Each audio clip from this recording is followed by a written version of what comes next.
Backspace, prayer, and confession. But everyone must be quick to hear, slow to speak, and slow to anger. James 1:19. At the end of John's account of the life of Jesus, he wrote that if he had taken the time to write about everything that Jesus did and said, there wouldn't be enough paper in the world to hold all of the wonderful things about Jesus.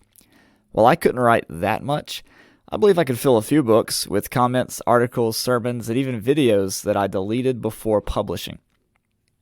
Sometimes hitting enter to send that comment just isn't worth it, Someone says something that is obviously wrong, or maybe they're being rude, or it could be that it's just a subject you enjoy talking about. So you sit there and write out a long response, but you ultimately end up backspacing the whole thing or just closing the app altogether because you know that it isn't worth your time.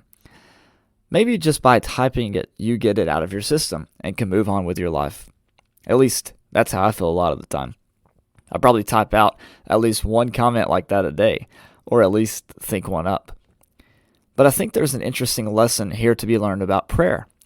We know that God knows what we need before we even ask. So what's the point in asking? I think it's the same thing as typing out one of those messages you never send. God is someone we can talk to about anything at any time. His love, forgiveness, and mercy are kind of like that backspace. We can say anything we want, and he's always there. And since he already knows what's on our heart, we might as well go ahead and get it out there.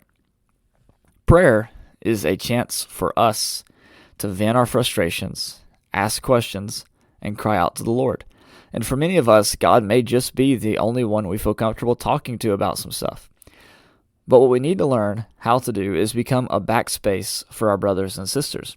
We should be like God in that if someone needs to come and to get us to come to us to get something out, we need to be available, forgiving, and loving, just as God is. Cultivating this kind of atmosphere in our churches and among our friends would be revolutionary because it is often in our common faults, failures, disappointments, and tragedies that we can grow closer together. God wants us to pray to him, but perhaps we should use that as practice so that we can follow another desire of his. Confess your sin for one another and pray for one another so that you can be healed. James 5:16.